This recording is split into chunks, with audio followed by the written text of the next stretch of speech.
Welcome to the Beauty Blend podcast. I'm Stephanie. And I'm Brittany. We actually have a guest speaker today. This is Dr. Morse, or is also One and our only dad. But yes, he is our medical director. He's a doctor. But we are going to kind of do some questions, introduce him, let him talk about himself a little bit. But we're happy to have you here today. And also like the male's perspective of the beauty industry. Yes, we want to get how into he that. feels being, I don't know, just a man's perspective. Total different perspective that we obviously do not have. So we're excited to kind of bring it in, bring him in and talk about it a little bit. Appreciate it. All Thanks right. for having me on. Yes, of course. Thanks for joining. So we're just going to have you start. Do you want to just tell us a little bit about your background, your experience? How far back you want me to go? And I grew up in Central Ohio. That 1961. means anything. Yeah, I was born in 19. Columbus, Ohio. Yeah, anyway, Some of the gap between. I'm from Central Ohio, so I grew up in this area. Went to Pickerington High School. That's what I call home. Undergraduate to Capital University, medical school at Ohio State. Had an Air Force scholarship last 3 years of medical school, so didn't know what I wanted to do. So I did an internship year, transitional year with Mount Carmel Medical Center at the time. It has since closed. So I was in the Air Force for 3 years as a general medical officer, paying back my scholarship. And I was at Grissom Air Force Base, about an hour north of Indianapolis. It has since closed.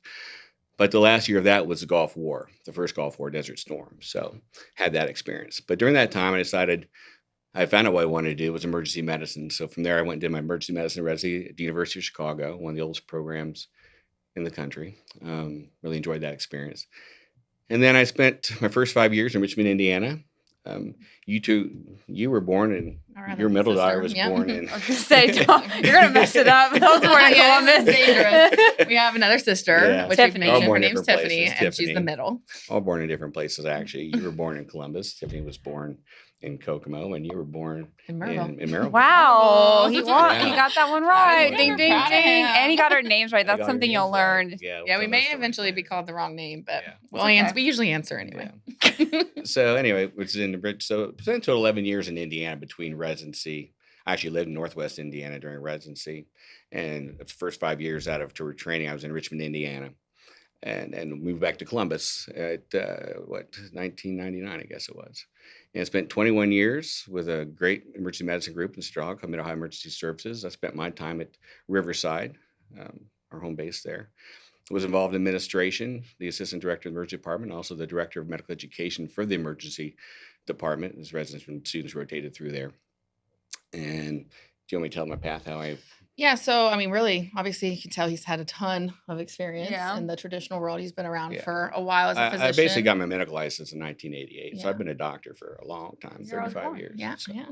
So he has seen a lot in the emergency room. But yeah, go ahead and tell us a little bit about I would say the transition. the transition. Yeah, like what?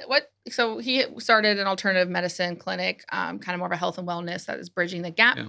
between the alternative and traditional world. So will you go ahead and just kind of talk about what initially, before you really opened up the alternative medicine, what kind of got you started down that path? Yeah, I people, I'm not a young person. I'm in my early 60s, so people my age will identify. We change as we grow older, and our interests often change. And I really enjoyed emergency medicine for a lot of reasons. Really, I felt I helped a lot of people in a time of need. But I saw medicine change. I won't go into the details of that today. I saw medicine changing, and I was changing. And on a personal growth path, I was exposed to, as I was learning different things just about myself and about the world, I got exposed to alternative healing methods. That really, I was growing up in a very traditional medical world, both my family and the way I went through straight through training. So my mindset was it's traditional or it's quackery, to be quite honest with you. And I was very vocal in my career about those things. I can name one profession in particular. But Yeah, we won't talk about the Yeah. profession, but there haven't. Yeah, But but we can joke about it now because things joke have about it changed. now because it changed. So I first I was hearing about these things and obviously very skeptical. But as I grew in the organizations and I got to know people who had experienced these events in their lives through holistic practices and got to know some of the people doing those modalities, I eventually had to learn it myself and experience it myself. When I experienced myself, I felt a change inside me. And then it had got to be now I had to retrain my brain. Actually personally going back to school, intense reading and taking courses to really, how can this work? Because in traditional training, this makes no sense. And then I started to, should I tell a story about you? Well, real quick, I was just going to jump in. He was talking about how he transitioned from traditional to this more alternative. And then actually, and he's going to go into a little bit more of a story, but that really actually changed our whole mindset too, because we grew up in such a traditional medical world. Like that's just all we kind of knew too. So just this whole transition has really been different for even us. Yeah. So I'm going to say it took me until getting very close to rock bottom for But- me to be like, well, what is this? well, really my mindset was like, at this point, what do I have to lose Right. to try this? Correct. If Yeah. that makes I sense. totally get that. I had to yeah. go that far. Yeah. But to see the other side. But really it was, yeah, agreed. Because what I'm kind of saying is like, this is something that we weren't even open to either necessarily, because we also were kind of raised in that traditional. So yeah, go ahead and kind of you can tell my story, and then we'll kind of say that snowball to her. The areas that drew my interest, we'll call it vibrational medicine, energetic healing, those types of practices. I'm not an herbalist, those types of things. I'm not against those things. That's my area of expertise. Mine's about energy and rebalancing and digging at the root cause of the cause of the cause kind of thing. So as I'm learning these different techniques, then of course I'm learning them, and you got to practice them just like any skill set to get better at them. So the example I give is Stephanie. She's the youngest. She was in a 5-year program at Xavier in occupational therapy. And since I was paying for school, I'd go down and visit her. And part of the gig was she was my non-voluntary volunteer. So granted, nothing he was practicing was painful, but Right. So that helped a lot. No needles or anything. So, she's in I'll say a house with 4 or 5 apartment with some whatever girls. it was. Yeah. And there's her dad practicing these energetic, and it involves her laying on her bed, and I'm doing things at her feet and touching around the head, that kind of thing, and having her think about these different words and that type of stuff. So looked a little weird if you walked in the room. Yeah. But then I'll let her share a story how that changed her life. But that's how I developed a skill set, and it involved my own skill set, different practice. I took several skills I learned from different mentors, we'll say, and I've evolved it into my own modality that's very effective, I found, and it works very well for the people I use it on. And what I learned was one world doesn't want to talk, the allopathic world where I was born and raised and still very rooted in and very believing there's a time and place for everything, but it's not for everyone, for everything all the time. Doesn't want to talk to anybody on this side of the fence because we're told it's quackery and that's how we're trained. And nobody on this side of the fence ever wants to speak on this side of the fence because actually it's like the far left and far right. It's they don't want to cross the bridge, a gap. It's this big wall. Kind of all or nothing. It's all or nothing. Mm-hmm. And I'm one of the few that really does believe or is trained in both and really understands there is a time and place for everything. And so in my heart, my passion is build that bridge. And we'll talk more about the base business another time. That's what it involves. It involves that bridge between, and even though what I do allopathic side, it's not traditional allopathic, but it is a medical model. And it certainly is the energetic vibrational healing side of we'll say the non-traditional world, even say Eastern practice perhaps, that bring it together, that makes it work. It really works like, we'll say magic, but it's not magical. But mm-hmm. Very, very cool. It's a cool story. And I know he's trying to sum it up pretty fast, but it's kind of interesting how much it changed. So I kind of want to just jump into it a little bit about some of the alternative stuff that you keep mentioning. Do you want to go ahead and just kind of in a overarching way kind of describe what some of that it's addressing? We talked a little bit in our intro, the subconscious mind. So just kind of briefly explaining how some of that alternative, not something too deep. Nothing, because it can be confusing. So just an overarching. Too deep when to back it up. Because then we want to kind of jump into some other topics too. So let me give an example and kind of dial it back. Say you're in a car accident, for example, and say you have a neck injury and you have immediate pain of your neck because there's an injury to the neck. And you go through the evaluation and there's a healing process. It's muscle strain or whiplash, whatever you want to call it. And there's a time period which things heal, and whether it's weeks or a few months. But for some reason, you have persistent pain that goes on and on and on. You see multiple doctors, you have multiple tests, and physically everything is fine. There is nothing abnormal in your neck anymore, but you're still having pain, and you're developing chronic pain. In the traditional world, what are we doing? Well, we do different therapies, but bulk of it's often medications, right? And sometimes medications have become dependent upon or have side effects. What I've learned and firmly believe is that what's causing that pain, all likelihood, is your body, your subconscious mind is stuck in that time period, and it's trapped that pain in your neck, and you don't know it because it's in your subconscious, so you can't get rid of it. Let me give an example real quick if I can. I'm the oldest of a family of 5 kids, and my brother, a year younger than me, um, he supports me, but I don't know if he believes what I do. But early on in my training, he let me give him a treatment like I gave Steph, and he was having pain in his upper back, and he felt it was because he wears BiPAP and made him sleep a certain way. Well, in the therapy I did, something came up that the way you address it, something came up that was in his childhood. And we addressed it, we cleared it. His pain went away. Not only that day, now it's been like 7 years. It has yet to come back. So that pain, which he was convinced his mind was, it was the way he was sleeping, right? Half the time we hear that, I slept wrong. And it was actually a trapped memory that was focused on why it was there. Who knows? It was just something that at a certain age in his life. Didn't matter. He didn't know what it was. We just cleared it. And so it released it. And now he had no reason to trap that pain there anymore. Very, very In a cool. sense. I keep hearing about this a lot, and I don't know if you can even go further into this, but I find it really interesting that we store emotions in our body, and it a lot of times manifests outwardly. I know for me, it's manifested outwardly. Oh, yeah. But I hear that all the time. Even like us browsing in our phone, this something came up recently that we're actually being like triggered a lot of the time, and we're in like this fight or flight, but we can't fight or flight, so we freeze, and we actually store those emotions that we're taking in our body. Because it's kind of like, because society is so fast. Everything we do is fast, and we have a lot of access to seeing a lot of stuff, But we're sitting too. on our phone though. Right. And we have our looking at phone it. and we're seeing it faster, and we have more availability to see things than we ever used to. Yeah. And you're right. We don't have time to process what I just looked at 100 different pages, and I'm not even sure if That's true. if I've consciously processed. Yeah, that's true. We're taking in what a all lot I've more seen. information than most people have in their lifetime in a very And quick amount of time. we just have a lot of fast access to things. So Yeah. this is a great. Yeah. If I can address that a little bit. Yeah. Again, cut me off if I get too No, far. you're good.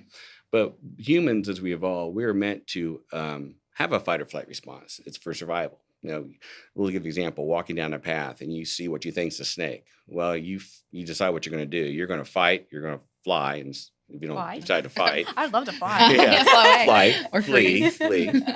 and and you survive or you don't. But that moment in time takes care of itself.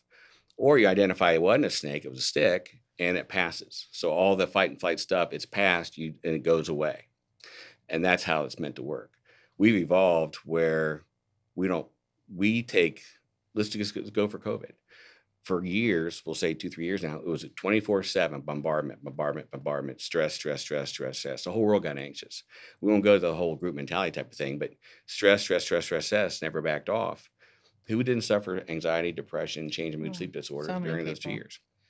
And it's because, and now it's since maybe past to some extent, but that's one example that the memory's still there consciously, but when you think about it, but subconsciously it's there too.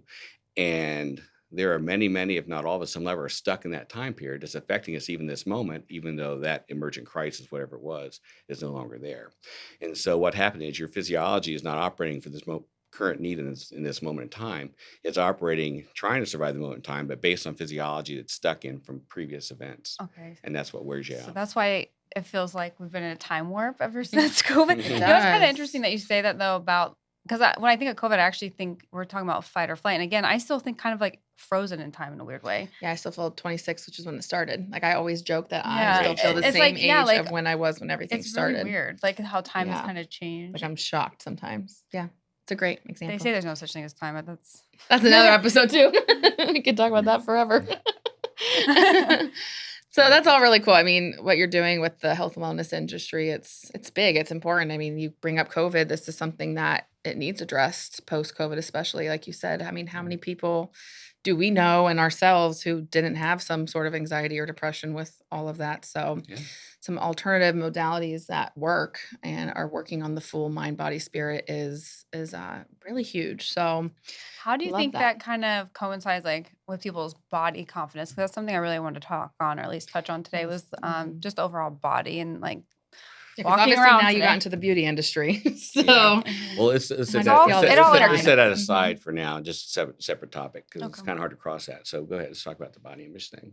Oh, how have you seen like kind of the work that you're doing now affect people's body? Okay. confidence? All right. So body image is really based on how you perceive yourself.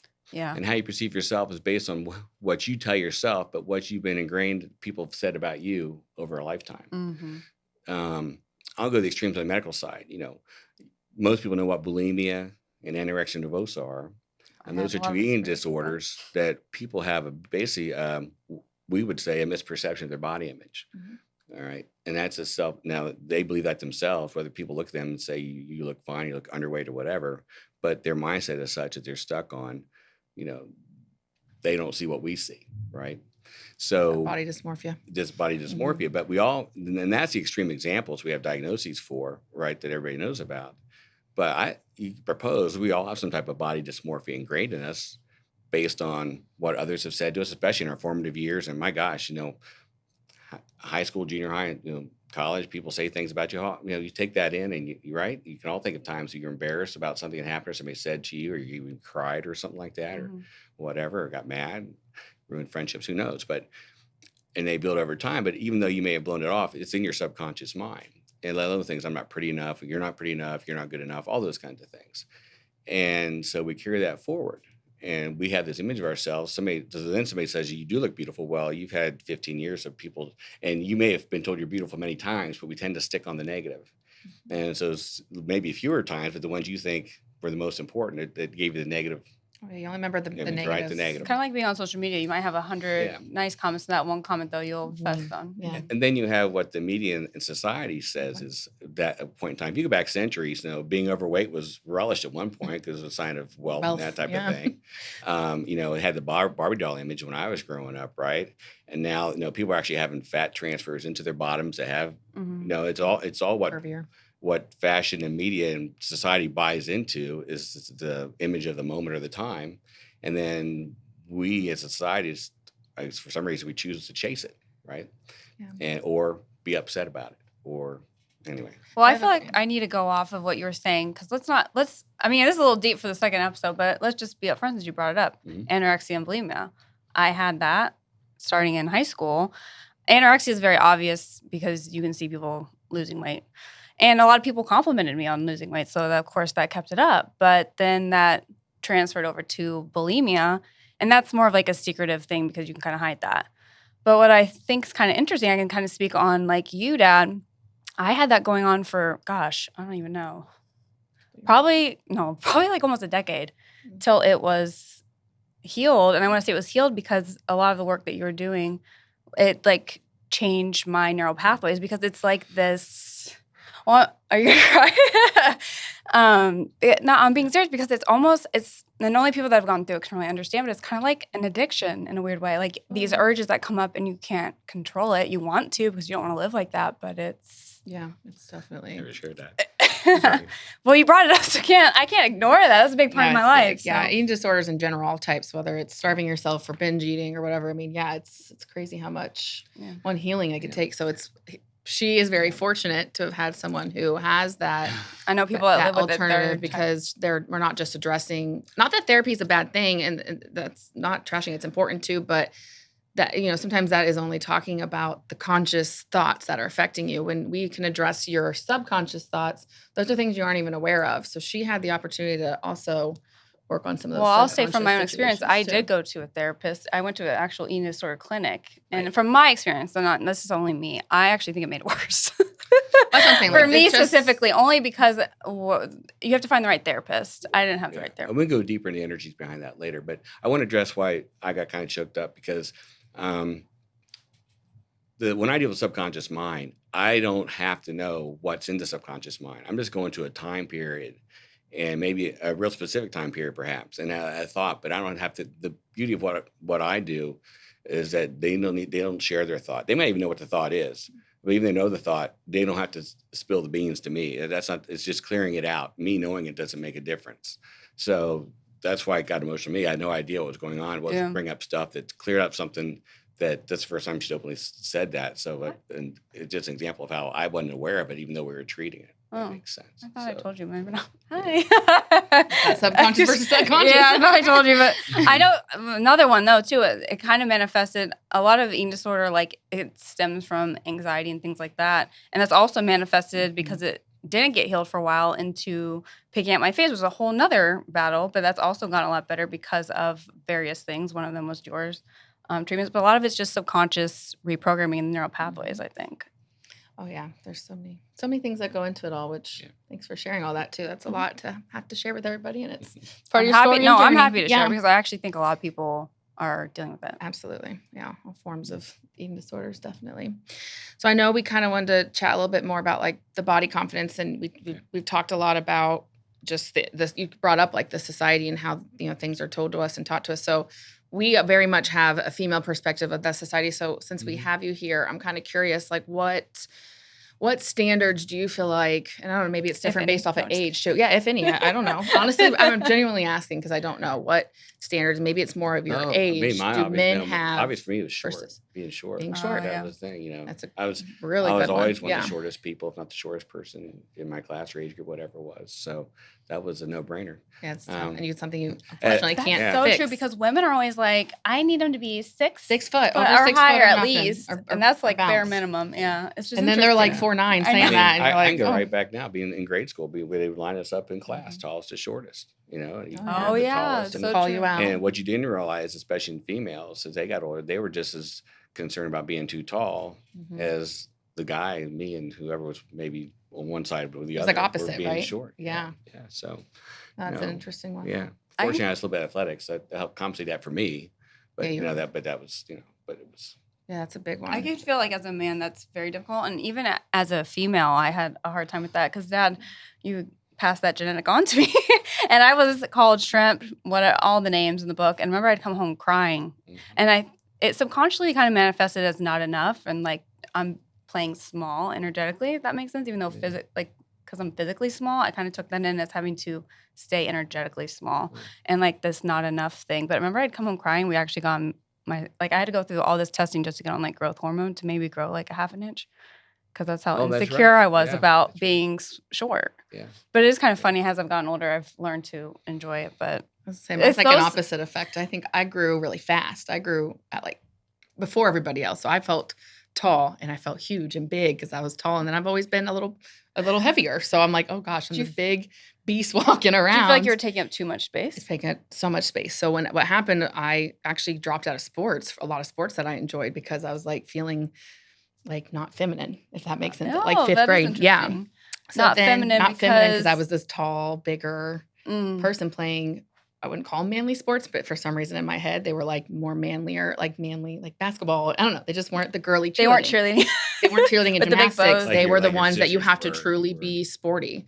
Yeah. So I dropped out a lot of those. And then everyone outgrew me, and I loved being the shorter one. Like I wanted to be that shorter. I was never the smaller one, but I was always the shorter, and that was a big thing for me. So it's funny how I think that's just such a good kind of example of how it doesn't really matter which end of the spectrum, we can still create these stories 100%. Regardless, Because I know some tall guys who they feel they hunch like this because they're trying to shorten themselves almost. Or like some get people. through a door or something, and they feel and they feel giant in a normal person's room. I remember junior high, the tallest kid in our class was forced to play basketball.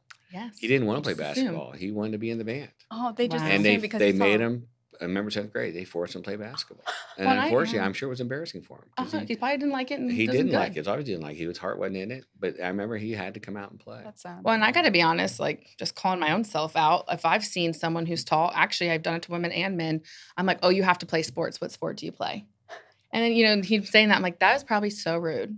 But you just kind of assume, like you said, you assume because you're tall and they have that like build, or like, oh, you play football, oh, you play basketball. Yeah. And it's just an assumption because they're tall and like skinny and look athletic that now they're going to be great at this sport and they love that sport. So that's a really good point. Now, again, I know we talked about like weight or like eating disorders. Do you feel like weight is like pushed with men as much as it is for women? It is. If you actually look, yeah, you can see the magazines. And let's say magazines now, no social media. It's all 6-pack and although the dad bods made a comeback here recently. Well, it is interesting. Yeah, not mom bods, but dad bods. About 30 years ago, when Arnold Schwarzenegger was a thing. Yeah, you grew up in that time. It was a wrong era there, but it is kind of funny. But it just shows how society calls it, right? And once somebody buys into it, then it's accepted, and then it either is whatever you are to fits that. Either you're more accepted or less accepted based on what you're told. Oh my gosh. That's the sad part about it. So and it becomes ingrained, it becomes conscious, it gets buried in the subconscious, and there we go again. Well, that's what I find so interesting about watching over the years, at least since I've been alive, is I grew up in the super, super skinny 90s. The Barbie. You said Barbie. Kind of Barbie, but even skinnier. Like it was like you had to He was like, no, nothing. And then I could be wrong on who started this, but I feel like the Kardashians kind of made it started, bigger, they at made it least. bigger. Yeah. That curvy was acceptable. And it's interesting though, because with that came a lot of people going under the knife to create butt and boobs. Go to the curvy. Both. And it's like but flat still the stomach. small But waist. flat stomach. Yeah. And it's like all these, it's just no matter which way you went, it was kind of hard. And then people were to getting maintain. worried because they started taking their implants now out. But now we're going a step bigger now route. we're We're going going back to the 90s. Yes. So So it's it's like, how do you keep up? you get That kind of brings back to like we have to somehow just accept who we are and the build we have, and I think as long as you feel good, like and energized in healthy, your body, and you're healthy, and yeah, physically you feel good too. It's good. I like that. So I know this might be a hefty question. I know we're in the beauty industry. You do the wellness as well. And we talked about like addressing the subconscious. Do you have like for our viewers any tips on some things like people maybe could do, even just one tip of like what someone could do at home to help maybe address that confidence issue or kind of overcome that a little bit? See, that's the Different challenge trigger. with the subconscious.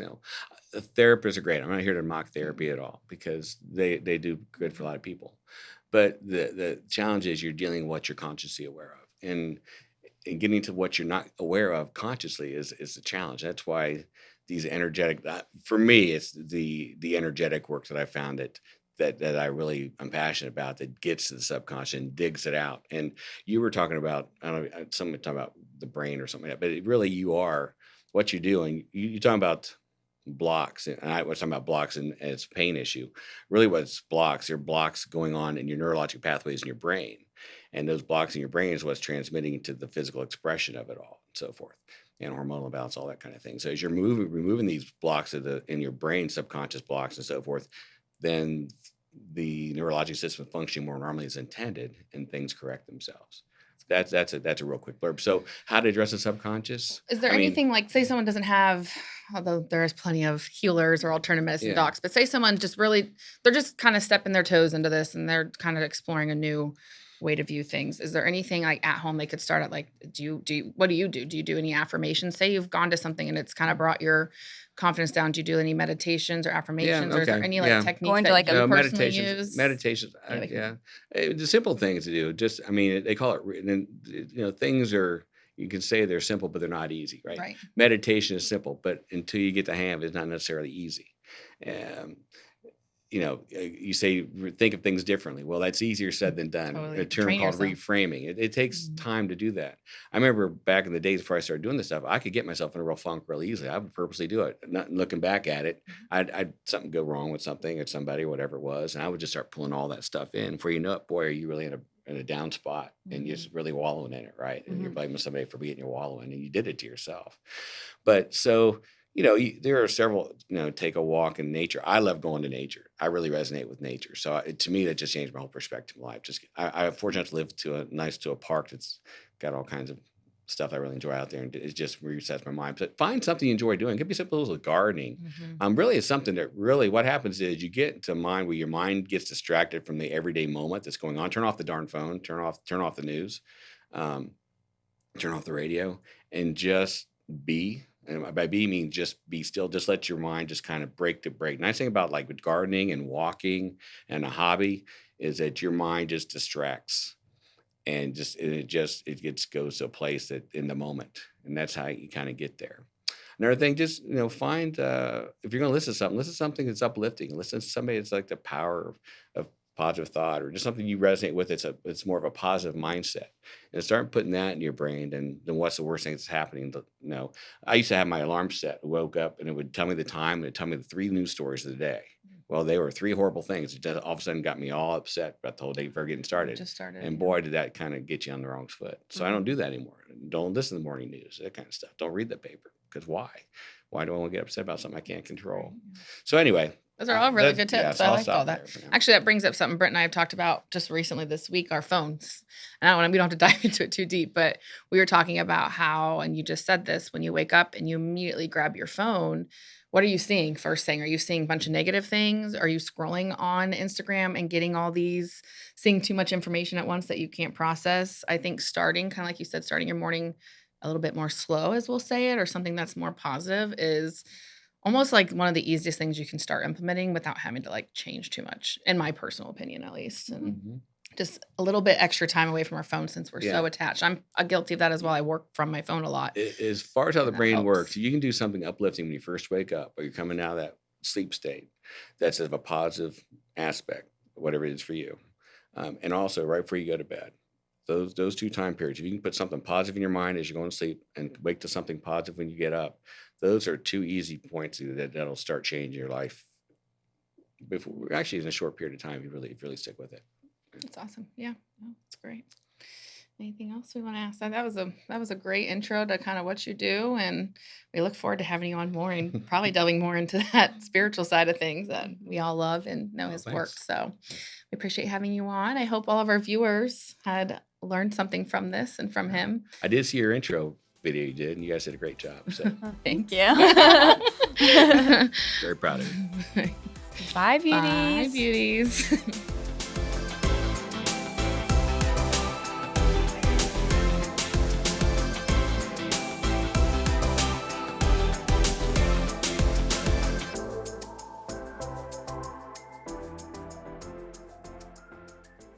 Boxland Media. Think big.